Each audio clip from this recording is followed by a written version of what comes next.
Hello, invaders. This is your host, the Martian, Skylar Mars, and welcome to the Mars TV podcast. Yes, I say Mars a lot on this channel. Um, Joining us today is one third of the writing directing team for the film Kayfabe. If you haven't seen it, there will be a link in the description below. It's a fun movie about working in a very small time indie wrestling promotion with all different possible stereotype wrestlers filling up this roster. You'll love it. Just please give it a shot after you've listened to this, or before, because we might actually spoil it for you.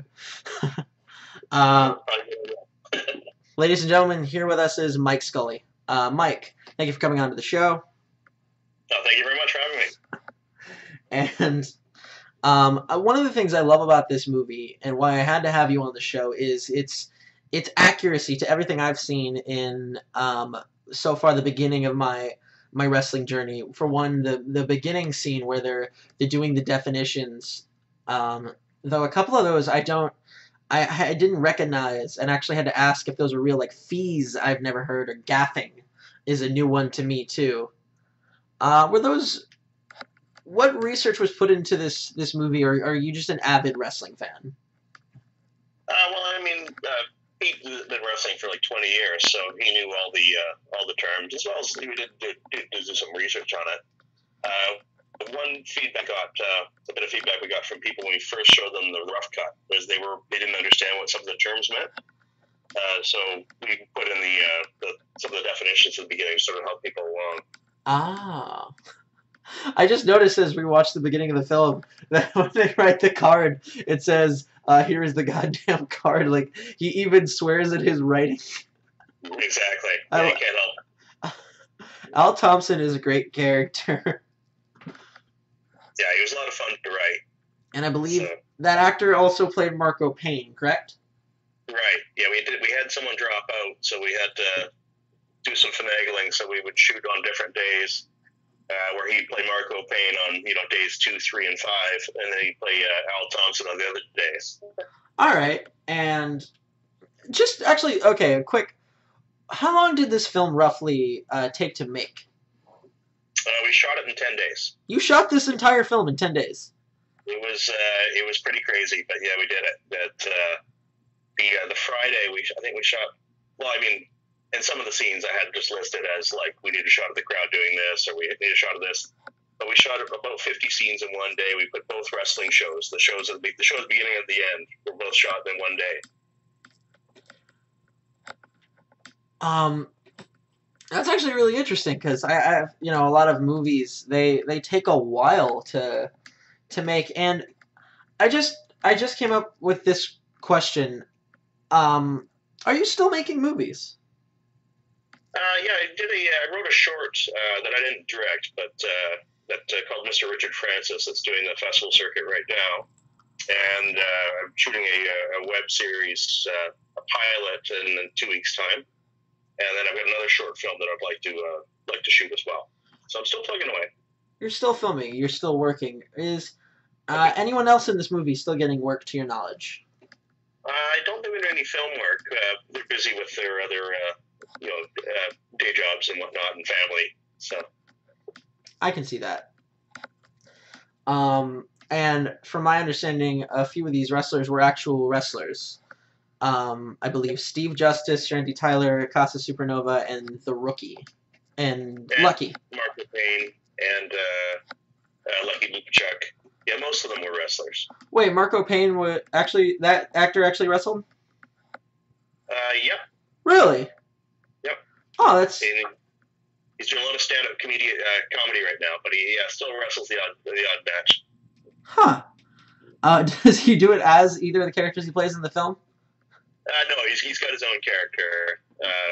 It's quite funny. I'll send you a link to probably my favorite wrestling promo of all time is him in Portland cutting a promo in the center of the ring. It's pretty good. I'll have to check that out. But I noticed that Randy Tyler actually wrestled as Randy Tyler. Yeah. We had it in the script. We just kept his name the same because you're one of the writers, directors, producers. We're just going to leave your name and work with it. And that's the robe that the robe's been stolen out of his Jeep, but that was the robe that he used to wear to the ring, the I am better than you robe. Somebody stole his robe?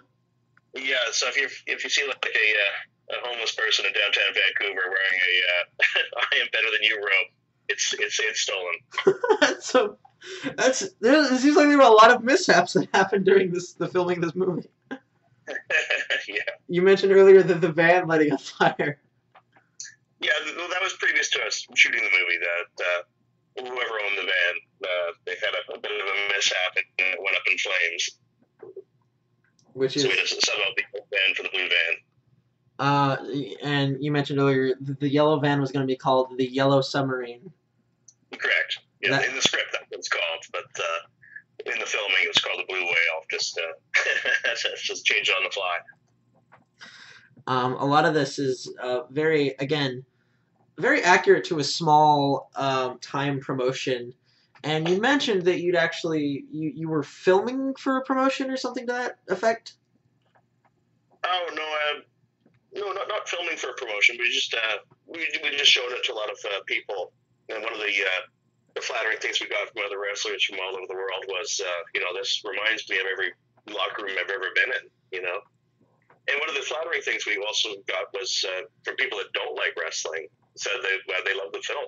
I don't like wrestling at all, but I loved your movie, and that's always really flattering. You can sort of convert people a little bit to the understanding of how the crazy industry works. And I love the stylization of it being a mockumentary. Was this the original plan from the get-go? Yeah, it was. We're big fans of like Spinal Tap and the BBC version of The Office and movies like that. So it's sort of an homage to kind of those kind of films. And we got really nice feedback, like people calling it the Spinal Tap of wrestling and things like that was really flattering. I noticed that the name of the promotion is the TCICWF. Why was there a reasoning for the long name, or was that just kind of a gag? Yeah, no, it's Mike Raven came up with that one. It was sort of making fun of like making it really wordy so it doesn't roll off the tongue, but they won't adjust it to make it more catchy. They just keep it as is. I see. And a lot of this was filmed in Canada, correct? Yeah, all about Vancouver, Greater Vancouver. It was all shot in that area. Do you still live out in Vancouver? Because I noticed that. I mean, I don't want to give anything away, but you and I have the same area code, or not area code, time zone. So I wondered, are you living in Los Angeles, maybe? No, I'm still up in Vancouver. Really? Yeah. I'll have to talk to a physicist or something about that. I was surprised. I thought you would be like one time zone over. I thought, I'm in Pacific time, so I thought you'd be a little bit over. Well, I'm from New Mexico, so I'm very surprised that we have the same time zone. Mm-hmm. I love how Steve Justice. We're coming up to the scene where you playing Bill the Fan make your appearance, and Steve Justice kind of like quietly refuses to give you an autograph. He's coming up with an excuse like he hurt his thumb. It reminds me of NWO when they didn't want to have matches, how they would be like, "Oh, I have turf toe. My tummy hurts." Exactly, right? Like the sort of prima donna kind of thing. Like I can't be bothered, even though it sort of takes some more time to explain why you can't give me an autograph than just give me an autograph. Now knowing that Marco Payne actually, his actor, actually wrestled, like, it explains why he has the muscles, like, when he's doing this, is the bathroom over here, over there scene. Yeah. And the girls are just like, wow. It's at first I thought that he would be one of the ones that was just an actor. He has done some acting as well. He's been in some commercials and things, and he's been in a few TV shows and, as bit parts and things. So he was in an episode of Supernatural last year. They did a wrestling episode. He was in that? Last season, he was in the Supernatural. He played the Hangman. I believe he wrestled the Miz, and I believe, and then he was killed in the beginning. Oh my god, I actually remember that. Supernatural was one of my favorite shows, and that episode I was so excited for because my other favorite thing in the world is wrestling. Yeah, there you go. To know that he was in that, that's so weird. That's awesome. Mm-hmm. Yeah, the Supernatural's all shot up here as well. Oh yeah, that I actually knew, which was interesting. But then, that's really cool. And then the short film that I wrote, Mr. Richard Francis, one of the lead actors, Alex Ponovic, he's a really large guy, like 6'5". Oh wow. He played the main wrestler in that episode as well. Oh wow. Yeah. We tried to find his IMDb because we recognized him, but we looked everywhere and couldn't find it. But another thing is, one of the more lovable characters in the film is Lucky Lupacek. Even though he doesn't really do much, which is weird, how he like kind of captures that like we love this guy, even though he has like only a couple lines in the whole film. You mentioned he actually wrestled. This is correct. Yeah, he was tag team partners with Casa Supernova. They were the Chilltown was their wrestling faction. The what? I believe they call themselves Chilltown. Chol? They chill, like CHI. Oh, Chilltown. That's I get it. Yeah. And you said he was inspired by someone? Yeah, just a few guys that like really lay it on the line, like take huge bumps when their payoff is not that big for that show. We were just like, how is this? How are you going to keep wrestling? 2 years down the road, you're landing on your back and going over the top rope and onto the floor and whatnot. So we just kind of took that and ran with it, and just kind of make it this. He's kind of the lovable loser, the guy you kind of shoot for his first win. I love how he gets it against the Idaho assassin character, which is a hilarious name. Yeah, that's sort of inspired by a friend of mine from film school, a guy named Ryan from Idaho. So we would sort of tease him like, are they have wrestling in Idaho? Like, what do they have, a potato on the pole match? And then that scene is sort of an homage to my friend Ryan. I like that. There's a lot of like references in here. It seems that you've kind of have like private jokes, but they become like this movie's like main jokes. Mm-hmm.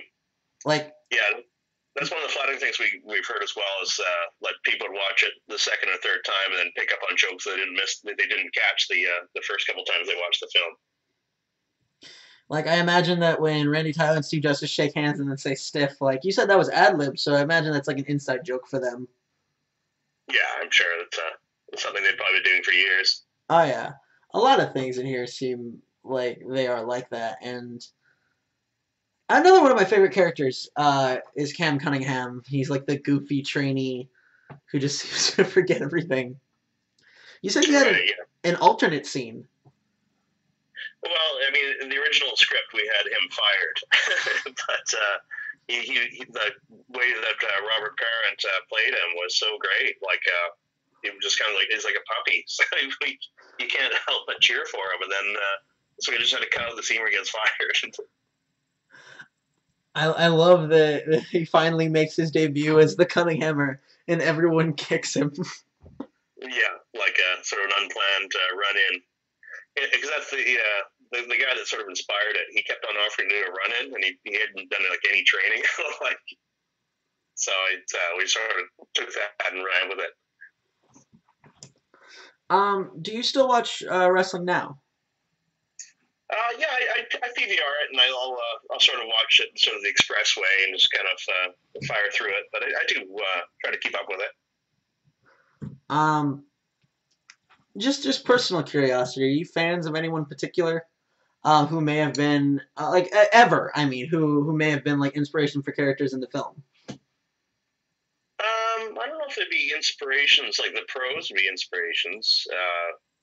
I mean, growing up, just because Stampede Wrestling was always on Saturday afternoons, we'd watch like Bret Hart and Davey Boy Smith and Dynamite Kid and those guys. So I was sort of partial to them. I cheer for the Canadian guys. I think Jericho and Kevin Owens are pretty funny. I love their banter, being best friends and whatnot. They're pretty entertaining, and they're both great in the ring, so they're fun to watch as well.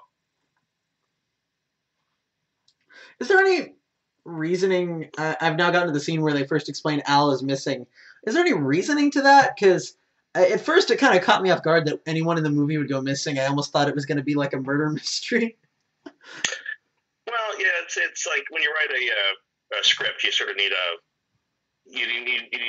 sort of the decision point. There's always at the end of Act One. There's always a decision. You know, the protagonist has to choose. You know, I'm going to take on this mission.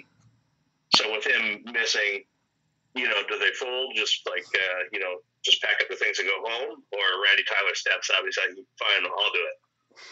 So he takes it on, and then we had to like be playful with why he's missing. It wasn't anything too bad. It was just a self-induced state that he was in.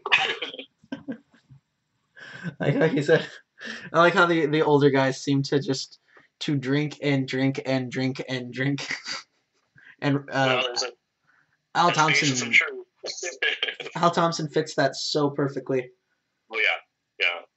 And then we thought it amps up the match where he has with the rookie and why the rookie's terrified to have this match with him, the veteran with all his dirty tricks and the little score to settle with the rookie. I really, there's a spot in that match I actually kind of want to steal where I've seen it done before, but I just know that I have to do it at some point where he's like trying to exit the ring. He like lets go of the rope so it hits him in his family jewels. I just love that that whole match was because it was built on not a lot of bumps, but a lot of more the storytelling aspect of Al Thompson just wanting to mess with the kid. Right. They performed it so well. There are actual like wrestling matches, and was that weird to have to choreograph a wrestling match? Well, that's the thing. I mean, sort of Justice and Randy Tyler sort of worked on the matches, so sort of coordinated them. We have like main spots that we wanted to have in the film for the footage. But you know, Todd Powers versus Cass Supernova, they just ran with it. They put on like a 20-minute match, and then we just kept changing out the film and the cameras, or changing out the digital cards, and we cut it right down. So the first cut of Kayfabe was 3 hours long. Oh wow! Yeah, like The Godfather. Oh wow, Godfather is long. So. Another thing I'm curious about is like, as a wrestler, you kind of have to do this all the time. So, like the differences between acting and wrestling are kind of blurred in a movie about wrestling. Do you think that they might have had an easier time doing this because they already kind of do this all the time? Oh, definitely. Yeah, we were really impressed with how well the wrestlers did acting. Like. And how, vice versa, how our two actors that were wrestlers, how they did with their match as well. One of my favorite scenes is Tomahawk Jock giving his final promo in the ring to just crickets, like a stand-up comic dying on stage. And then he finally, I like how later in the bar, like a lot of these, like one of the things is, I hope for those of you who are listening to this podcast but still haven't seen the film, really, please cut out for this part. I don't want to give away the ending. But how everyone kind of gets like I guess the happy ending, so to speak.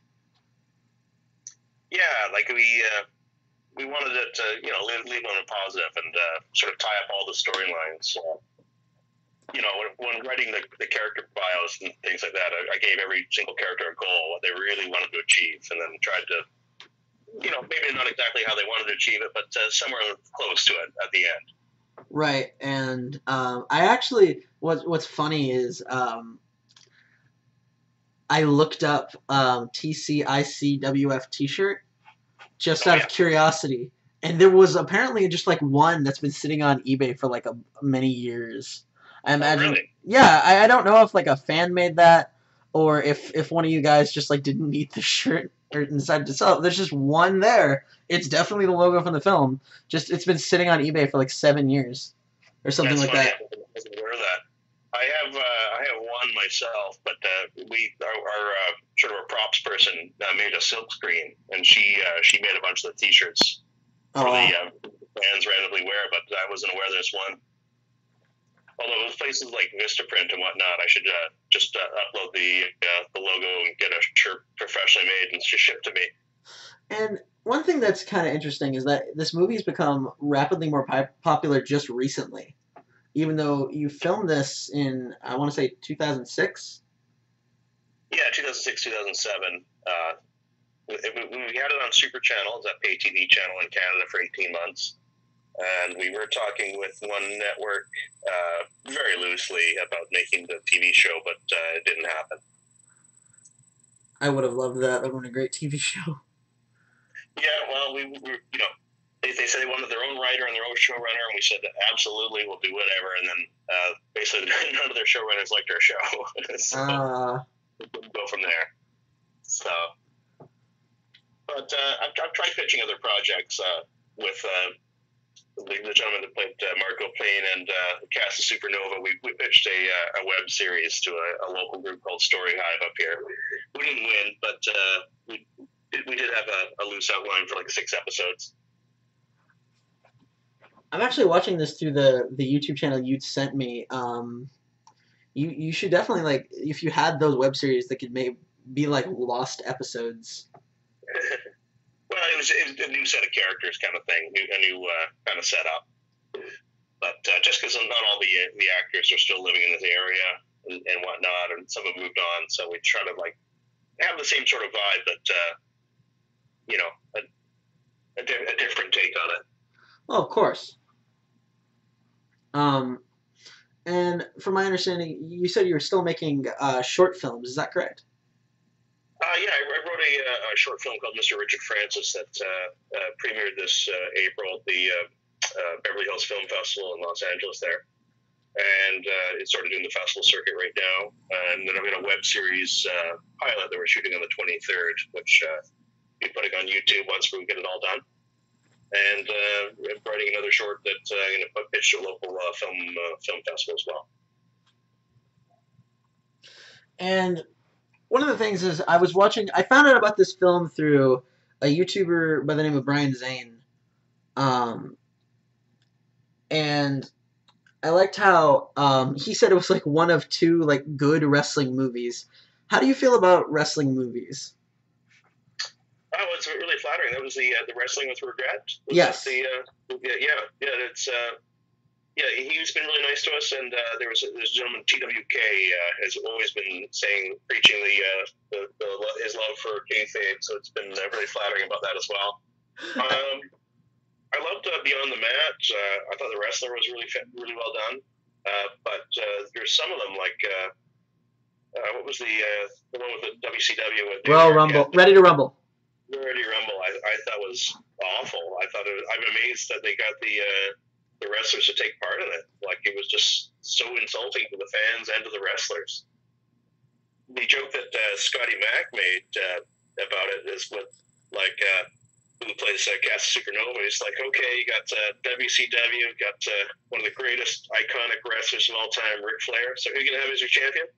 Oliver Platt. Ridiculous.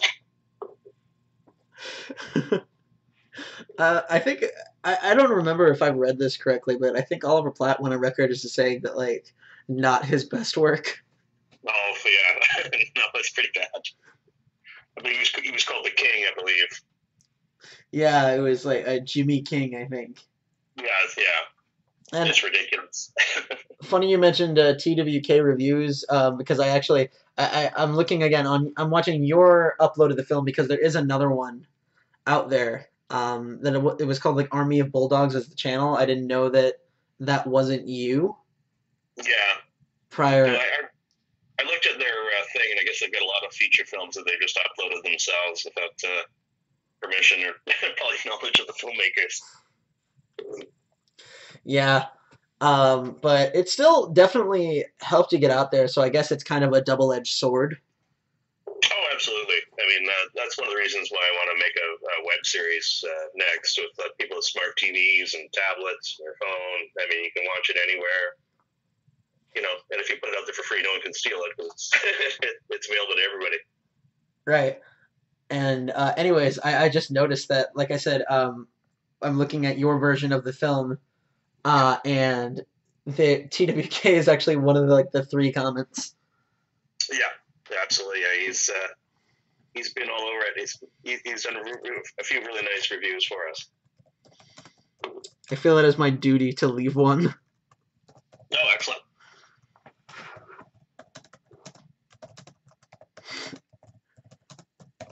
Okay, what I said was, I'm interviewing Mike Scully as I watch this. Nice guy. Thank you. I just thought that would be nice to leave. What I think is, the Battle Royal. I love this scene when they do the Battle Royal, the $250 Battle Royal. Because Steve Justice just immediately eliminates himself.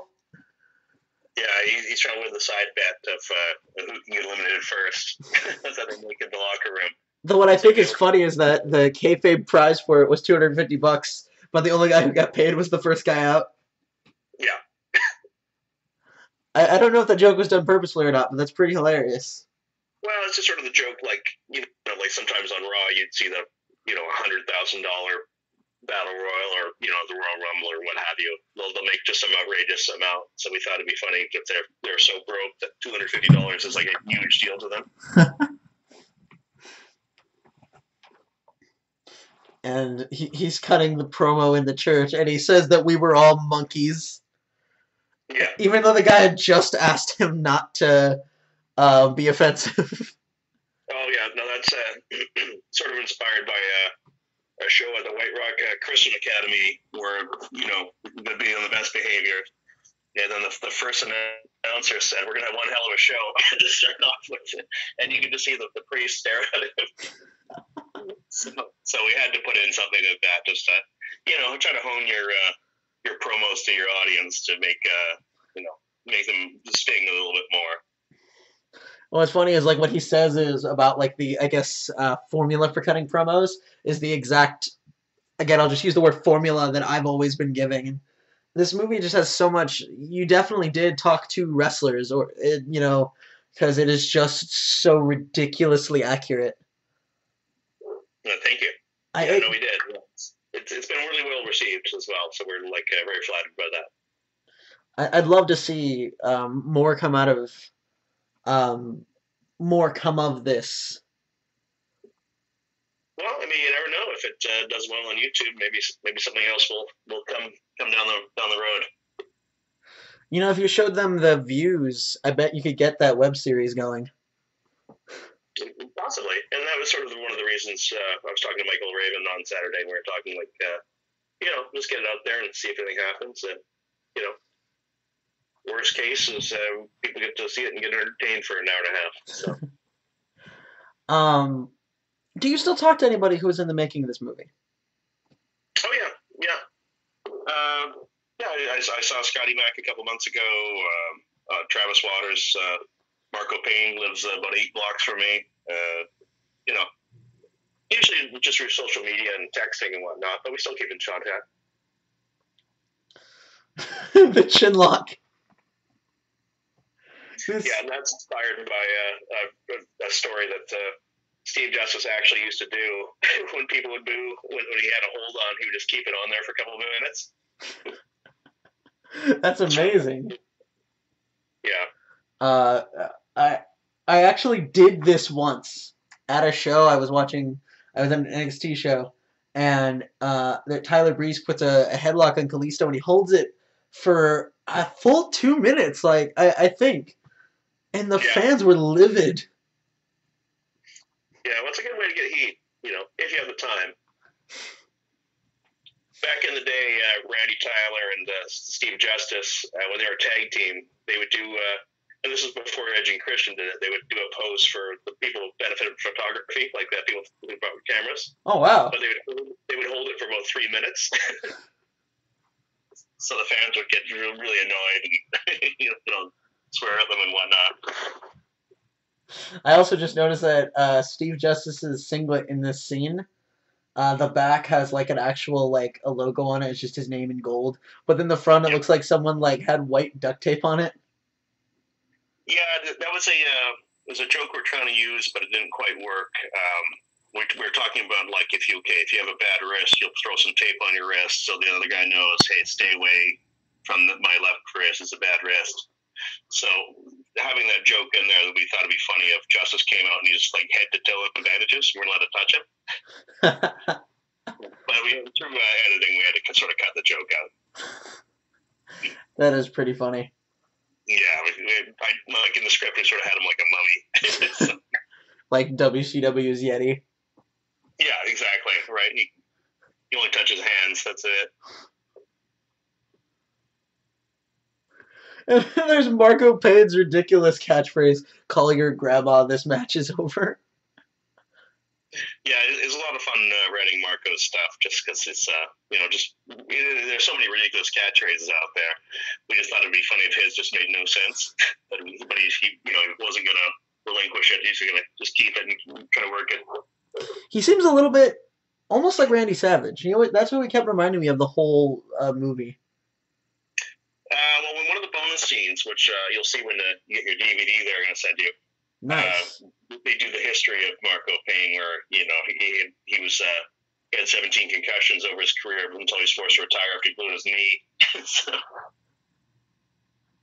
That's pretty funny. I'd like to. Oh, that's definitely going to be something that I'm. You know what? That's probably something I'm going to end up doing. I'm going to have to do like a full review of this film because I've not done that, and I can just give this movie like there's nothing about it I don't like. Even the matches between the actors, the Robotico versus Tomahawk Jock, even those were actually entertaining. Yeah, no, those guys they're both really funny guys. They were really entertaining. They're super fun to work with. Was Tomahawk Jock characters? I know you filmed this in Canada, so it's not unlikely that like he actually was like had a bit of an accent. But was that put on, or was that even partially real? Put on. It was Tomahawk Jock was just a funny name that Mike Raven came up with, and then at first we tried to get we have this native Canadian actor do it, come out and audition, and he was great, and we were going to cast him, and then he found out we had to take his shirt off, and he was a hairy guy, and he was terrified, then he stopped showing up. And then we had a French-Canadian guy, or a guy that could do a French-Canadian accent, but the accent wasn't that great, and it wasn't really working either. And then at my sister's wedding, my brother-in-law, it's like his cousin is the gentleman who plays Tomahawk Jock. So his dad was talking to me about it, how his son's an actor and won Battlestar Galactica and all these things, and then we got him to come out, and he just nailed the part. He was so funny. Wait, Battlestar Galactica? He had like a bit part. He was like one of the guys on the Pegasus as a guard. Oh, wow. Yeah, he's got some credits. His name. And you mentioned earlier that Marco Payne's actor was the hangman in the wrestling episode of Supernatural. A lot of these guys got parts in things after this movie was made. Oh yeah, there's lots and lots of shooting going on in Vancouver with the bad Canadian dollar right now, so it's really profitable for movies and things to be shot here. So there's lots of auditions and people, going out for shows and whatnot. Scotty Mac has been in a few things as well. He was in a lottery commercial where the wrestlers actually won the lottery, and they're in the back of the locker room cheering, jumping up and down. But he's all oiled up as himself, but they're all ridiculous gimmicks. I love that. The latest wrestling video game just came out, 2K17, and I'm gonna have to have Randy Tyler be I want to do a fictional wrestler battle royale. I'm definitely gonna have Randy Tyler have to be one of the fictional wrestlers. Nice, yeah. He's definitely got to be one of my favorite characters in the film, though I love them all because the characters are all just so well done. They represent the different archetypes of a wrestler very well. Well, and that's the thing too. Like we care about them all, right? There's not one that like, oh, don't worry about that guy. It's like we made sure we had, each had their own super objective. Each had their things they like, or their history that they had, and what they wanted to accomplish, and things like that. So you're sort of cheering for them all as well. Even like a character who's not even in the movie that long, Idaho Assassin, like just through him pulling out like a bag of tricks and then ending on potato, made me love that character. Oh yeah. yeah, not. He was quite funny, and the fact that he had like a pitchfork and all sorts of ridiculous things that he could use, but he had the baked potato wrapped in foil. One thing I find is funny is I don't know if this was purposeful, but he reminded me exactly of ECW's Amish Roadkill.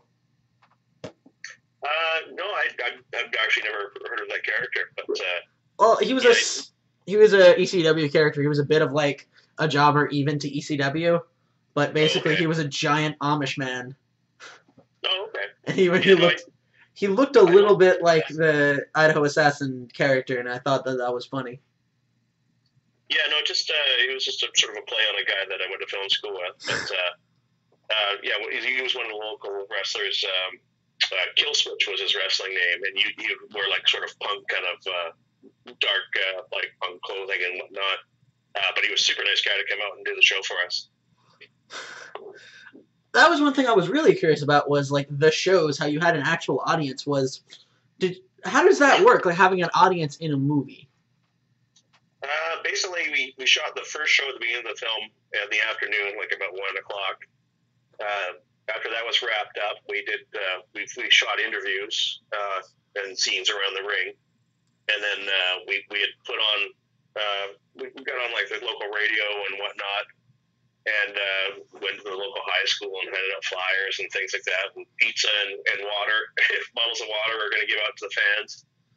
But we were terrified, like, once we gave them the pizza, we thought everyone would leave, so we were trying to put it off as long as possible. And then feed everybody, and sure enough, like, most people did leave after they were fed. Well, the crowds are never necessarily, except for the final scene, of course, the crowd is never necessarily, like, sold out, which is one thing I love about this. Yeah. And that building is, it's kind of like a local wrestling mecca, the Alice McKay building in Cloverdale. A lot of wrestling shows have been there over the years, and it's big enough that you can get a lot of fans there, but it's small enough where it can echo around and sound fantastic when it's full. My assumption was always that during movies like this, that like the idea was like you would shoot a scene during like an actual show as almost like just a tidbit, you know? Because from my understanding, that's what the wrestler did with the final scene where he's fighting the Iron Sheik character. Right. They just shot that scene during like an actual ROH event.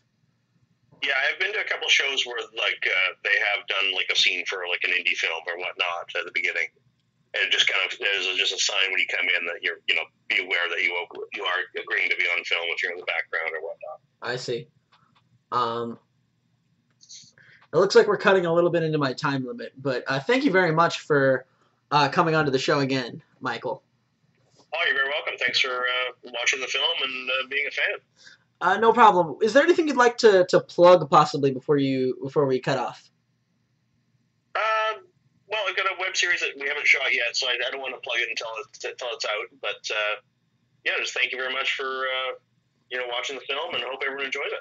All right, and folks, once again, if you'd like to see this film, I have a link in the description to the official posting of the film. There is another one, but that's a mess I don't want to get into. Thank you very much. Please like this video, leave a comment, follow me on all my social medias and whatnot, and make sure to tune in next time on the Mars TV podcast. I'll see you guys later.